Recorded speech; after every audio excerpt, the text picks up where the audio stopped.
Hey guys, welcome to another episode of the behind the scenes for the short films. For you guys that are new to the channel, I know a lot of people are confused with the short films and what they are.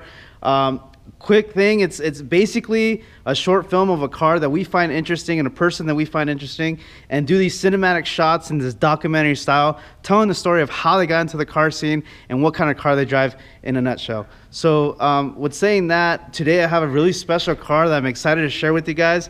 And let me introduce you to Ozzie, and he's going to explain to you guys what he drives. This is my 2005 Evo 8 Lancer Evolution. You were showing me that's been on the forums like Evolution M, and you have a whole build up on it, and you have a whole story about it.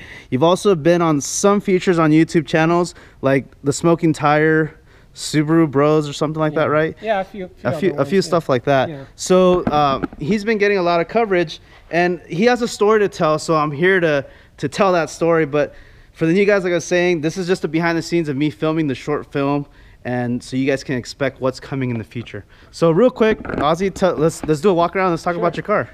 So tell me, what wheels are you running here? What's the setup? So these are the Volk LE 37s. So they're limited edition, in a 18 by 8.5. Okay. With a set of Nitto 555 Extreme Performance tires, 245 40 ZR18s. Sweet. Let me get a little close up.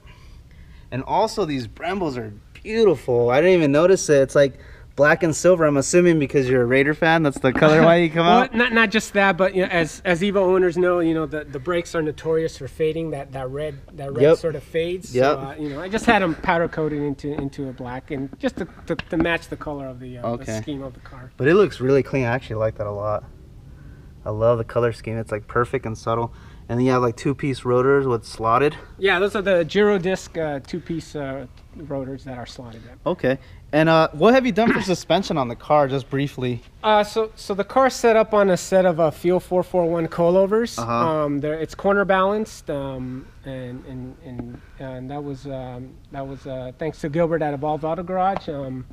Nothing too fancy, just a really good set of coilovers, along with some white line suspension components that kind of dial in the whole suspension. Okay, cool. And then I also noticed you have a wingless trunk, like my Evo, which I love. Evos, I know a lot of people hate it, but what did you do there to have a wingless trunk? So the car is, the RS model of the Evo comes wingless, so a lot of people misinterpret this particular model for that one.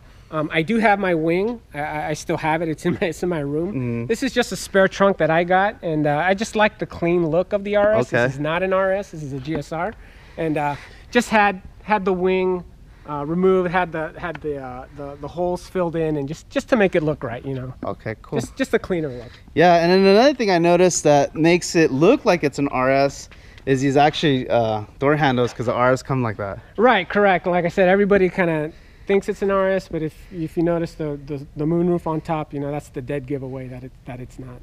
Okay. And what have you done for exhaust in the car?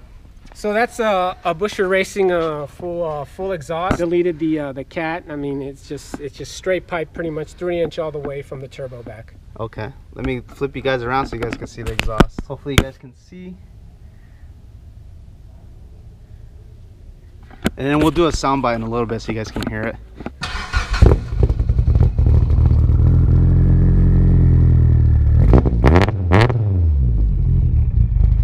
The Evo 8 and 9 interior is pretty much the same from what I remember. The only thing I remember is that the 8s had like blue seats when there was like cloth, and the Evo 9s had like the black with red stitching, right? Right, and this is also what's referred to as the SSL model, so it's sound, sunroof, and leather. Okay. So this is just kind of an addition to some of the packages that came with the Evo 8. Okay.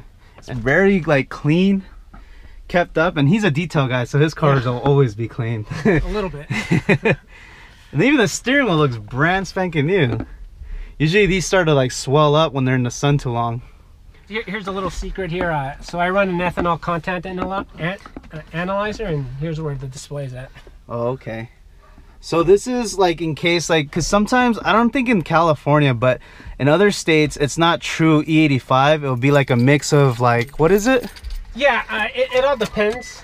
So you can see the reading there. Okay. I've seen it as low as E83. Okay. And I've seen it as high as like E87. So I just it's a good tool to have when you're constantly putting in E85. You know, that can just kind of maintain, you know, the level of E85 that's in it. So I kind of made it stealth, put it in here so that it's not so obvious. That's really cool. Let's go ahead and check out probably the most famous part of the car, right? Yeah, absolutely. Let's do it. So at first glance when I got here, like the first thing I noticed is like, why is there so much space right here? And you were telling me earlier that you did a wire tuck and you don't have the big old battery that used to be there, right? Yeah, that's correct. That's kind of like the final piece to the engine bay. I pay a lot of particular attention to the engine bay. It's kind of like the heart and soul of the car, I guess. And I've always been fascinated with really clean look. So the wire tuck was kind of like the finishing touch for this project. So what do you got going on for the turbo? Let's start with the turbo. So this is a Buescher Racing turbo kit. It's a Garrett 35R turbo. Mm-hmm. It's kind of an old school setup. A lot of Evo guys, you know, ran this one back in the day. But now, you know, there's so many turbos out there. So this is really like an old school setup, but it's more than enough for me. It makes some good power. I'll just say that. And then you got an intake, and then you got a blow-off valve, or yeah. And as you can see, it's California state carb legal. Okay.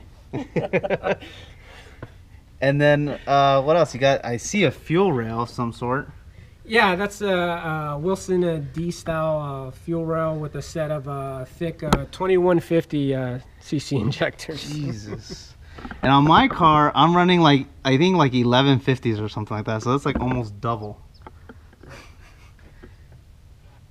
And you got your valve cover painted. One thing I found interesting was this, and I that's like the first thing I noticed. Like, did you forget to put like a filter or a hose there? Because like, you imagine as he runs it, like all the oil will come out. And he was telling me that. What did you tell me? Performance Shop had done that? Yeah. So Tom at TS Comp Tune, who actually built the engine, it's a 2.3 liter. He does this valve cover modification, and he basically puts that fitting in there, and he tells you to run it exactly like that. So.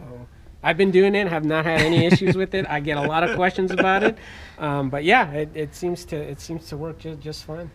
So tell us, what have you done internally on this engine? So like I said, it's fully built. It's a Kurt Brown Racing head, along with the, like I mentioned, a TS Comp Tune 2.3 liter fully built engine. You know, I decided to go with a 2.3 vice a 2.0 because the car is primarily a street car, so I just kind of wanted to have that extra displacement just to have that little bit more torque. Oh, okay, yeah. Cool. Fully built, fully blueprinted, the whole 9 yards. Yeah. Wow. Now, how crazy is this thing to drive on the streets? It's a handful. You know, it's a little wild. I'm still getting used to the power. You know, I'm slowly itching into its full potential. But like I said, I can only go like full wide open throttle on the freeway. I can't do it on the streets. Not with this car. And what did you say? What kind of exhaust manifold this was? Yeah, so that's part of the Buescher racing kit. So it's geez, I forgot what the name of the manifold is, but it's included in the kit as a whole unit. And if you guys are wondering, like, why is this car spotless? Like, look at the transmission. Look at that, spotless. Why is that, Ozzie? Why is it spotless? Well, I mean, I honestly... And, wait, let me mention one more thing. You can see the ground, so he doesn't even have, what do you call those things? Oh, the cover, the bottom, like, under tray, I guess? Under tray, yeah. So what's the secret? How do you do that? So I'll be honest with you, I do cheat. This car is obviously not a daily driver, but I'm also sort of a detail fanatic. I like to detail a lot. I like to clean the engine bays, and I like to have everything nice and clean, and that's just kind of what I do. Maybe it's because I'm OCD and stuff like that, but yeah, I'll take the time to kind of clean it and make sure that it looks right, because in my mind, like, if I see a speck of dirt and stuff like that, it doesn't look right, it doesn't feel right to me. But yeah, a little obsessive, but hey, you know, that's the great part about this thing is, like, you can do whatever you want to do. Yeah, it's pretty ballsy to have a white valve cover. That's true. So explain to me a little bit what you've done for the drivetrain, because how much horsepower are you putting down on a Mustang dyno? So the car makes 650 horsepower on a Mustang dyno. So because I expected that sort of power level, you know, I had the transmission fully built. The transfer case is also fully built with a Waytrack LSD. Uh-huh. It's got a aluminum, I forgot to mention, aluminum drive shaft, and also the rear end is fully built. All done by Shep Transmissions, by the way. Wow. This is like the ultimate Evo that you build on Forza. Where you just like mod the car out where you spent like 100 grand on it. I was telling him earlier, I was like, you're at the point where you could have had a 911 turbo or maybe a GT2. Yeah, probably. All right, guys, so right now we're gonna set up the interview.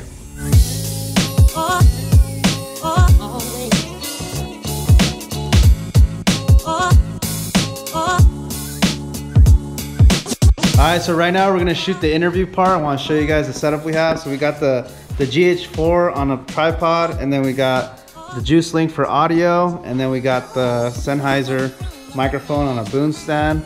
And Ozzie's gonna sit there and we're gonna do the interview, and we'll continue shooting, guys, so stay tuned. So tell me how you think you got into the car scene. Like, what was that we like to call it that fight?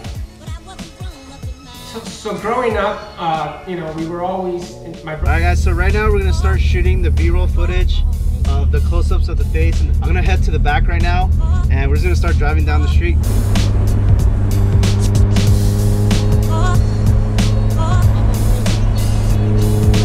So right now we're out here in the fields of Temecula wine country to get some roller shots. I'm gonna set up my GoPro and stuff real quick.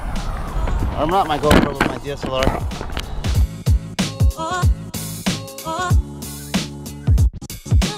All right, Ozzie, we're ready for you. Come down. Okay, I'm on my way.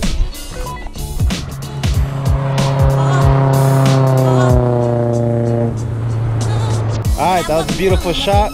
Come pick me up and we'll go to another location.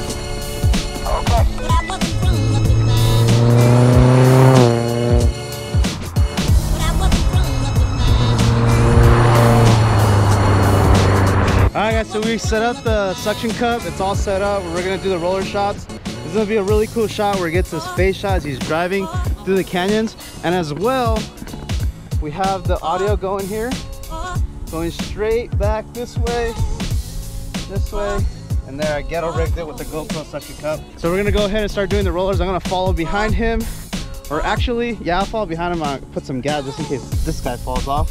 So let's do some audio tests real quick. So go ahead and turn on your car. I'm gonna hear the audio. All right, so the audio sounds good. Go ahead, sit in the car real quick so I can frame the shot. Right now we're actually filming all the beauty shots. We're using this lighting, which is working out pretty good actually. I like how it's coming out. It's coming out really good. So we finished the wheels, the engine. Now we're gonna do the rear end of the car and we're good to go.